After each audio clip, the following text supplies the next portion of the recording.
Hi, everyone. This is an outline for the Empathy Circle Facilitation training. This is for session 3, and you can watch this to get a bit of a understanding of what we're going to be doing in the session and also get prepared to take part. This is good for trainers, trainees, as well as participants. This is version 1 of this outline, and I'm going to keep working to improve it. And so do take any notes, just for how it works, how it helps you or doesn't, and send me those ideas for improvement so I can update it for the next version. So let's get into the outline. We have a little slideshow here. I'm going to share the screen. And here we go. So this is session 3, which is very similar to session 2. You will again practice facilitating an empathy circle, and this time you can ask for challenges, and challenges are issues that come up and inhibit the flow of the empathy circle, and we'll be talking about that more later. But let's go into the session outline. This is, again, we're going to have, we go for 2.5 hours for this session, the full group. We come together, and please come on time, since we want to really start on time. It's a larger group, and we just need to use every minute we can. So feel free to come like 5 minutes early, and just to sort of check in a little bit, and so we can get started right at the time. The first 30 minutes, we do a full group debrief for about 30 minutes. And then we go into the breakout rooms, and then come back again into doing a full group. So this is going to go through each of the sections again, just to give you a sense of each step-by-step that we do. So we're going to start off with the first 20 minutes. We take about 30 seconds each for each person to share, each participant to share any questions, comments, etc. from the last sessions, or share any learnings that you had from your empathy buddy call that hopefully you were able to hold with someone else in the cohort. Then you can also, or you can share any short reports from facilitating Empathy Circle this week, maybe with family and friends. It's always a good practice to try to do one of those sessions, Empathy Circle sessions during the week, just to practice. And then we have our questions and answer section, which is about 5 minutes, and a trainer will answer questions that you post in the session feedback form, that came up, or that came up in the check-ins. So sometimes people answer ask questions in the check-in, so we want to be able to address those. So be sure to fill out the session feedback form at the end of the session and post any questions there to be answered in the next training. And then we go to, after that, we go to the breakout room description, and someone will, explain sort of step by step what we're going to be doing in the breakout room. So we just did the full group, and then we go into the breakout rooms, and we'll be there for about an hour and a half. And again, like last week, you'll usually be in a room with 3 participants, 1 trainee and a trainer. And again, the room configuration may be a little bit different. It just depends on how many participants and trainers and trainees we have in the cohort, and how we're able to divide the rooms, which we do by the amount of participants. So if we have 3 participants, again, the trainee will divide who is facilitating the overall room, will divide the room time into 3 parts. So there'll be participant 1 will get like 30 minutes to facilitate a circle. Participant 2 gets 30 minutes, and then participant 3 gets 30 minutes. And if there's only 2 participants, again, you divide the time just by half, so each would get like 45 minutes. So let's see, this is the outline. It's a little bit different than session 2.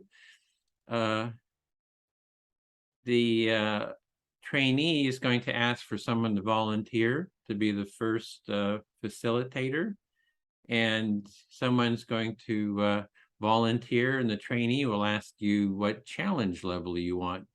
And a challenge is a disruption in the flow of the empathy circle. So you can select none, low, medium, and we're going to go into that into more depth in a little bit. If you select none, that's if you're feeling like stressed, overwhelmed, you just have a lot going on and you don't feel comfortable with facilitating yet, you can just say, hey, I don't want any, I'll take no challenges, just because we want you to feel at ease, not feel overly stressed. You'll get another chance next week for challenges. So you can just say, I don't want any this week, and maybe you can try it next week.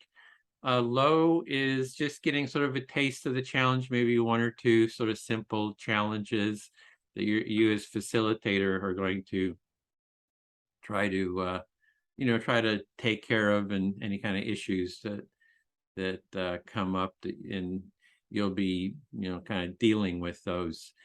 And then medium is maybe a bit more of a challenge, and a high, we're not even going to be doing high, because high is just when kind of all hell kind of breaks loose in the circle, or it's just really difficult, and so we don't want to kind of overwhelm you at this point. And only the trainee will give the challenges, and sometimes maybe the trainer will instead, so it depends on the situation. And I'm going to really go into more depth in terms of the challenges a little bit in a future slide here. So, so you say what challenge level you want, and then you just jump right into facilitating the circle, right? You give the how-to, take part in an empathy circle. Again, you set the topic, what are your thoughts and concerns about being an empathy circle facilitator, or whatever's alive for you. We do 3-minute turns. You'll be the first listener. And then instead of getting feedback like we did in session 2, you just go right into facilitating the circle. So you give the how-to and you just start facilitating the circle and then you go for, maybe about 25 minutes. And then at that point, the trainee will be keeping time, or the overall time for the room, and they'll say, your 25 minutes is up. Let's go through and get some feedback. And then you get feedback on your experience. And let's see, feedback.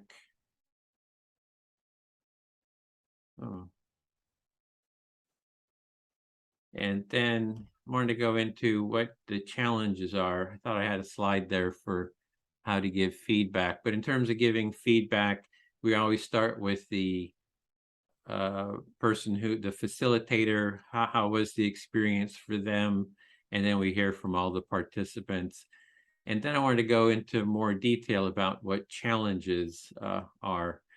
And in this session, where you can practice dealing with challenges, and they are blocks to the process and flow of the empathy circles.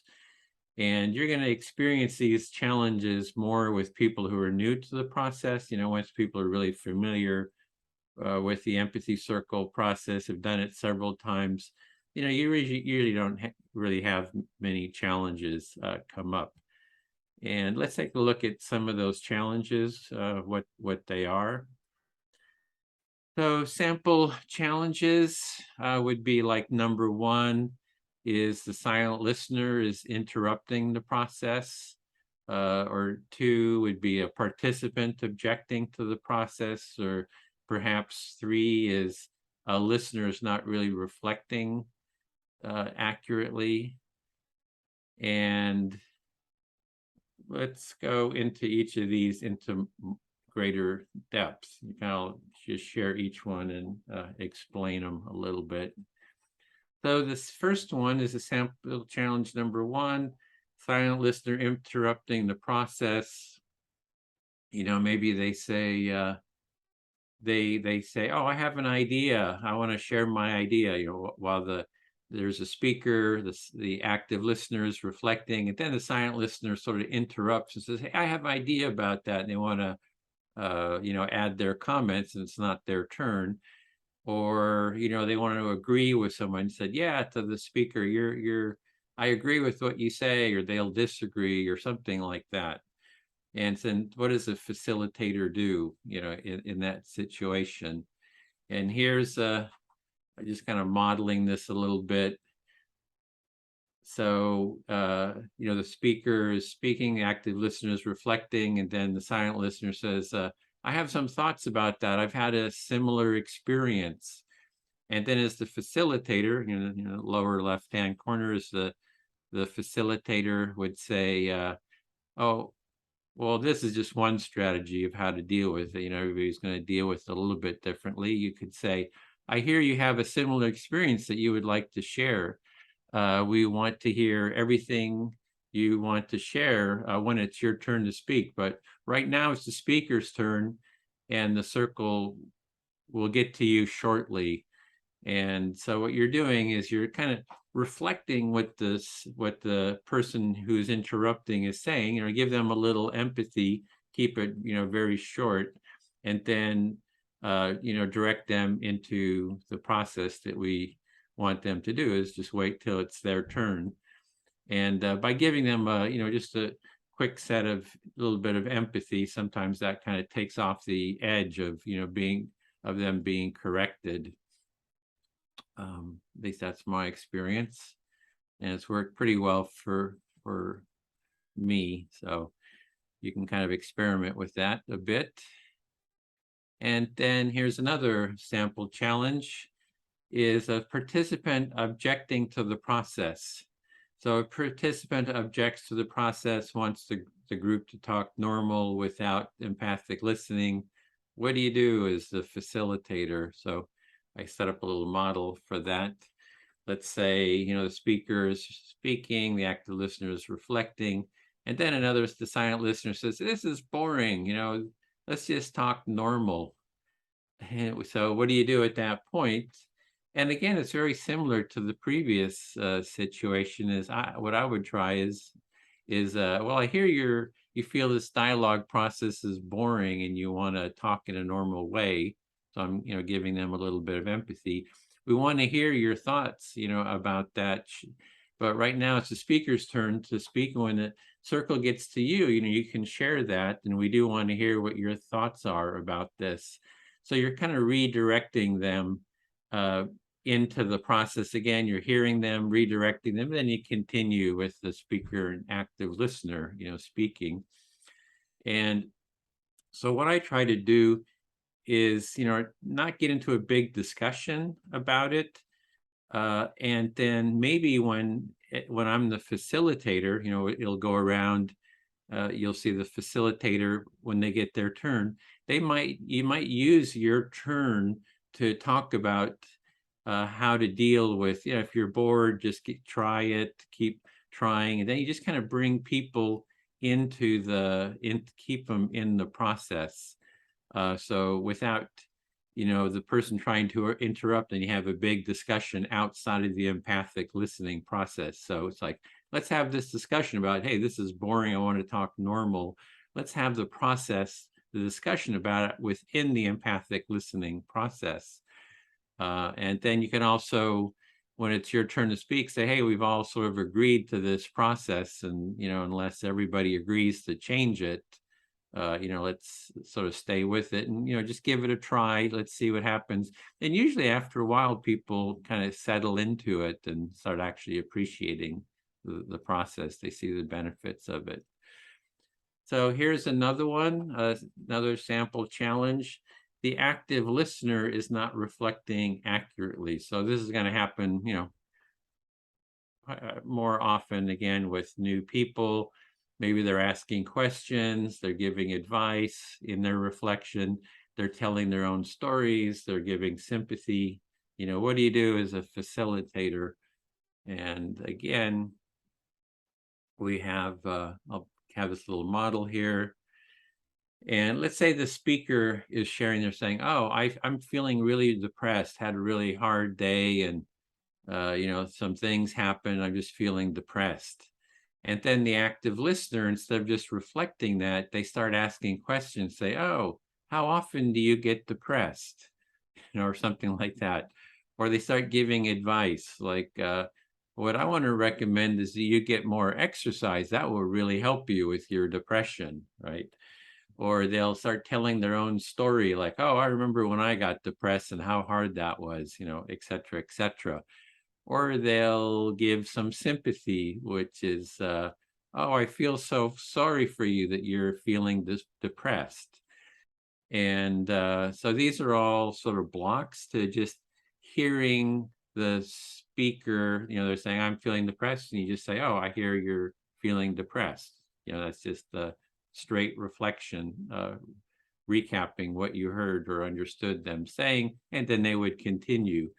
But then how do you deal with that in the as the facilitator? So the facilitator could say, Edwin, whoever is the listener, would you just reflect what you heard the speaker say? And, then they might have forgotten what the speaker said, or they, struggle with it or something like that. And then you can just ask the speaker, would you just say it again? And then then the active listener you want to get them to just reflect what the speaker has said. And yeah. So, and then if it's like a real struggle, the speaker, the active listener just can't reflect it, you can ask the speaker to say it again. The person will say it maybe in different words. They try again. And if it just goes on and on where the active listener just can't get it, maybe as facilitator, maybe they've tried 4 or 5 times, they're just not getting it. Maybe as facilitator, then you would reflect what the speaker said, just so that the speaker feels heard and you sort of model it. But that very rarely happens. Usually people, after a couple of times, they kind of figure out how it works. So what I want to show you next is we have this, let's see, let me stop the sharing for a second here. We have this challenges. We have this challenges catalog that I wanted to share with you. Let me find that on my screen. I'm using Zoom here to record this. So let me bring this up. There we go. So this is the challenges catalog on the Best Empathy Training website, and there'll be a link to this page. There was a link in the email that we sent out, as well as there'll be a link in the description below. And this is the challenges catalog, where we're trying to list like all the different challenges that you might come up with. And I'll bring this closer here. So list of challenges you might encounter, list is sorted by roles. It's a work in progress. And so we just want to create this really detailed catalog of different challenges and how you can deal with it. There's some links here to begin with, which is more for kind of development of this catalog. And then you keep scrolling down. And here's the top 3 that I just mentioned. And you can click through. You'll be able to click through. It's still a work in progress. Like here's, participant objecting to the progress. You'll click through, and that'll take you to a video example and, how to, sort of a demonstration of how to address that challenge. but we still have a lot of work to do on this. We do have a long list of the actual challenges, so you can scroll through that and review it. So there's, the listener's not reflecting empathically or accurately. They're active listeners leaving out key portions of what the speaker said. Active listener is off track or misunderstanding the speaker. So there's all these different challenges that you can check out. And then those are that's by the active listener, things that the active listener sometimes doesn't do correctly. Then there's the speaker, maybe the speaker's not pausing for the reflection. They're not stopping at the time limit. They keep going way over, not stopping. The speaker is so scattered, they're hard to follow. Or sometimes if the speaker is just very intellectual, it's very complicated intellectual comments, it's kind of hard for the listener to follow. And et cetera, et cetera. So there's a bunch there. Then it's the silent listener, like silent listeners holding up sign. I've had that happen where somebody's like holding up signs and posting in the chat and just being kind of disruptive. And what do you do in that situation? Or there's all kinds of disruption that they're doing.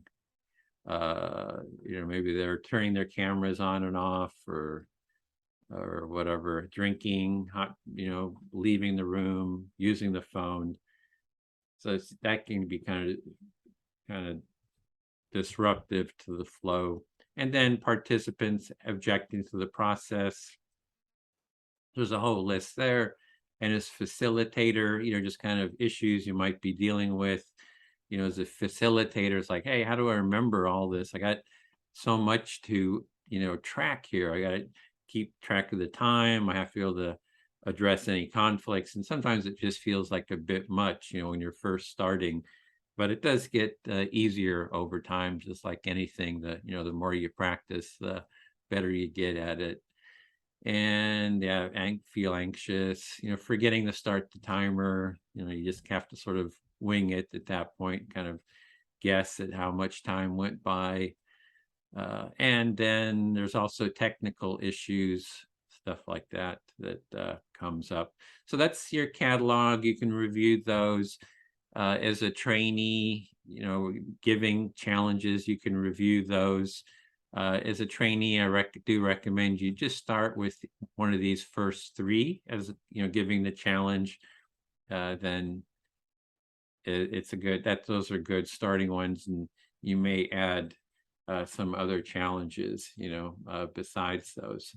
So let's go back to the slideshow, and I'm going to bring that up.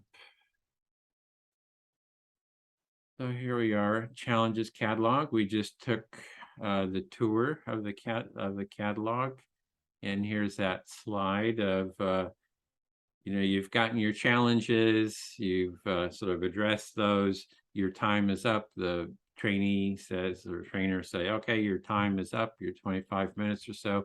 And then you do get your feedback from the rest of the group. We like to start with whoever was facilitating, just share your experience. How was it for you? And then we hear from the others. I find the best feedback is just sharing your experience. Like, hey, what happened for you during the circle? Kind of what emotions came up, what feelings, just telling the facilitator, hey, you should do this, you should this. I don't find as helpful. Sometimes it is, but really just what was the experience? So I know what the emotional experience was for people in the circle is the best kind of feedback. At least that's what I find. So let's review real quick. The first person selects, the first person volunteers. You remember to have your level of challenge you'd like. You kind of do the facilitate, go right into, you do the how-to, you go into facilitating. Be the first listener, because the context, I forgot to mention that again, the context is that you're with a group of people who are not familiar with the empathy circle. So it's good to be the first listener in that case, and then you've gotten your feedback. And then we continue. So that was the first participant. We do the same thing for participant 2, participant 3. And then sometimes you get a short debrief, at the end. Everybody just goes around. You can ask any questions of the trainer, maybe if you have 5 or 10 minutes sometimes to just discuss, get any tips, share any concerns or questions, and have a little discussion at the end. Then you'll be called back into the full group. So you come back, then we have a final 30 minutes in the full group to debrief. And the full group debrief, again, is the same as last week's. You share your learnings. What were your most important experiences and learnings in the breakout room?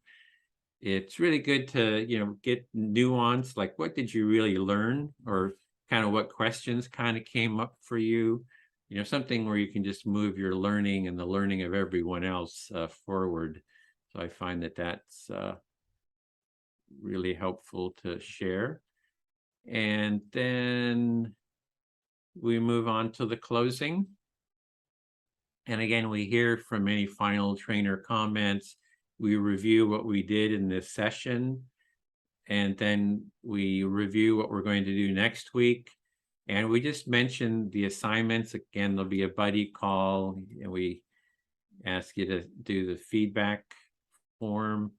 And we get, post one current feeling into the chat. We get our jazz hands, so we get a group portrait. And just try to remind you, there should be a link to the session feedback. So I put that down at the bottom. So to remember, right after, while you're still fresh, any questions, go in and fill out that feedback form, post any questions you have, and then we'll try to address those at the beginning of the next session. And you can also fill out that form anytime during the week, so you fill it out. And then if you have a question come up during the week, also go in there and you can fill it out again with any more questions that come up. So feel free to, fill it out a couple times, to post your questions. And then we'll have you can leave at that point, drop out after we do the jazz hands. And then we have the training team. They stay back for about half an hour just to sort of debrief about the training and to plan for the next training. And then, so that was the outline, full group, 30 minutes, breakout rooms, full group debrief. So that's it. Do send me any feedback, if this is helpful, and how to make it more informative for you. Because I do want to keep improving this, and I hope that it prepares you better. You feel more comfortable about taking part in the training. So see you in the empathy circle.